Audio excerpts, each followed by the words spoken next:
Welcome to our mini farm here at Old Paths. Today I'm going to take you on a little trip as I do chores to feed and water our critters. Hi, so we've had a lot of people ask what all do you do on the farm? And it's a lot. I mean, we have a few acres here with a lot of critters, and in the middle of the summertime we're just busy. So I'm going to show you while my potatoes are going down on the pressure canner. I've turned off the heat, so they've got about 45 minutes before I can unlock the lid. So in this 45 minutes, I'm going to show you, hopefully, a condensed version of what we do when we feed our critters. So enjoy. You've probably heard the saying that goats will eat anything, and that's a lie. Like all of this green stuff, they're not touching. They did do a lot of cleanup over there by the tree. But we do supplement them every day with grain, and that's Huck, and that's Jenny. And we've just got two little red boxes down here that we put grain in, and they look forward to it every day. Huck's horns are getting really big, so we're fixing to have to noodle him. That way he doesn't put his head through there and then get stuck, because it won't be long and he won't be able to get back out. We have two sets of meat birds, 4 in each coop. We want them to have plenty of space. They're always in their water bowl, and it's disgusting. But we move them periodically. You can see where that's kind of nasty and gross over there. And that way they've got fresh ground.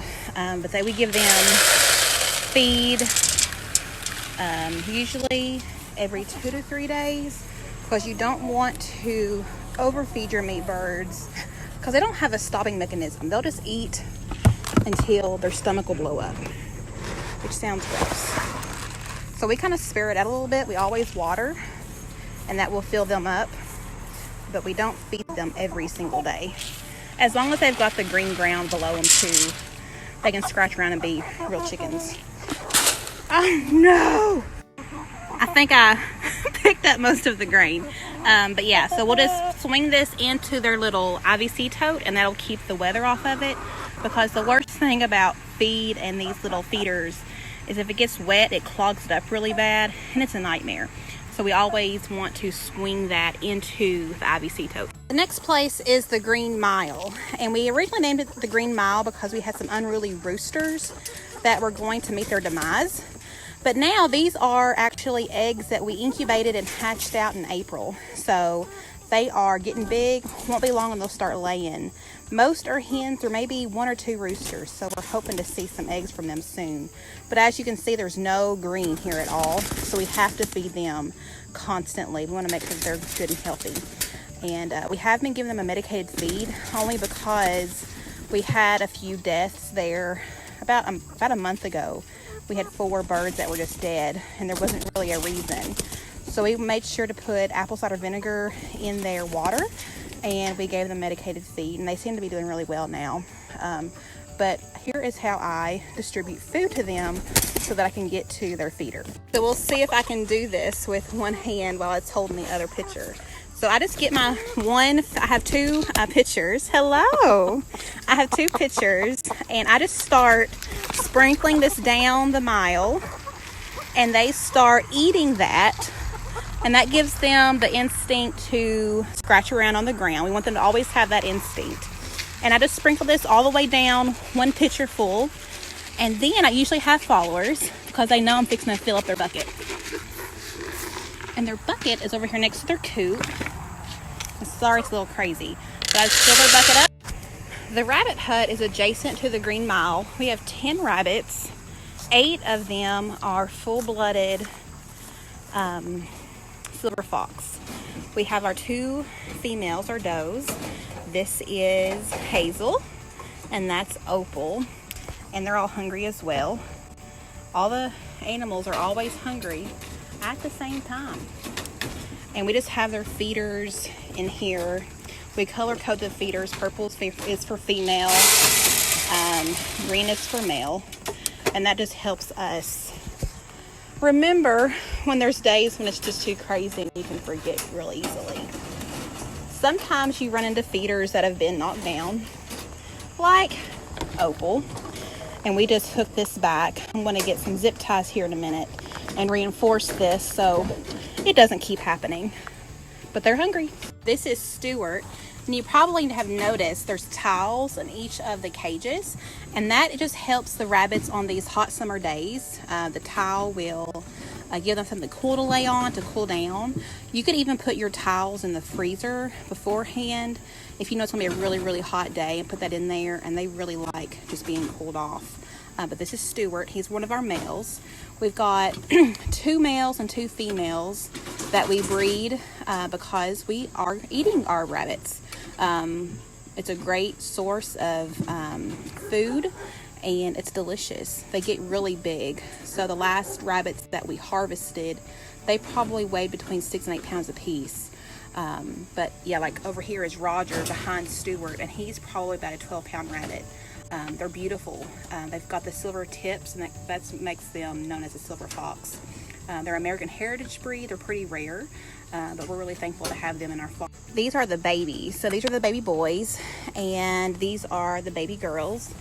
And we do keep them separated pretty early because the saying is true with rabbits. They will breed like crazy. So you separate them really, really early, and it won't be too much longer when we'll start harvesting them. And our method that we have found that has worked really well is really humane and easy, and they don't suffer at all. So that's really important to us. We don't like killing animals, but we do like having our freezers full of good food, especially when we know where it came from. So these are our girls, and these are the boys. We don't name them because we don't want to get attached, of course, but we're thankful that we have them for sure. This is the eggplant, and it holds our silver lace Wyandotte flock, and there is also a golden comet, and her name is Myrtle. She's been here since the beginning, so we couldn't separate her from everybody else. Silver lace Wyandottes are what we have found to be the perfect breed for us. We actually have 2 roosters in this coop, and they get along beautifully. We have Louie here, and there's the general there. I've named maybe a couple. They're really hard. I think the one that's coming up right here in the front, that one, her name's Queenie, because she's always roosting up high above the other ones. But their feed, I don't want to open the door because they'll go straight to the garden. But their feeder hangs, I don't know if you can see it. It hangs up there, and then the water sits over here. I hate the water though. It's always uneven. I'm always losing water. We've got to come up with a better system. And I don't know if you can see, it may be hard, but back here in the back, right through there, there is a hole right there. See the light coming in? There's a hole. And usually the milk crates in the back hold our eggs. And then for, I don't know, a week or so, we weren't getting any eggs. And so one night, Caden was up here helping me feed critters, and he goes, "There's a skunk inside the chicken coop." And sure enough, there was a huge skunk. So skunks eat chicken eggs, and of course you don't want to try to get rid of the skunk because then you're going to get sprayed and the whole coop's going to stink. We have got something figured out in the back to hopefully catch it. But we've had a really, really hard year with skunks this time. They're eating the eggs. They're just around. If there's any food laying around, of course they're eating. They're a scavenger animal, but it's something different every year. So this is the big grain bucket that we fill up full of water, and it usually will water everything on the little farm until the next day. So we'll fill this up, and then we'll end the day by giving Huck and Jenny, our goats, a little rub down. They have to have their attention. They're goats. But my phone's fixing to go dead, so I'm going to wrap this up, and we will see you soon. So my favorite time of the day, I'm a hot, sweaty mess, but is when all the critters are fed and watered, and the farm just goes kind of quiet.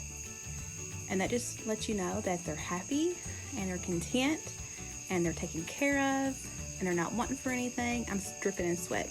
But that's my favorite sound, is just the silence of the critters.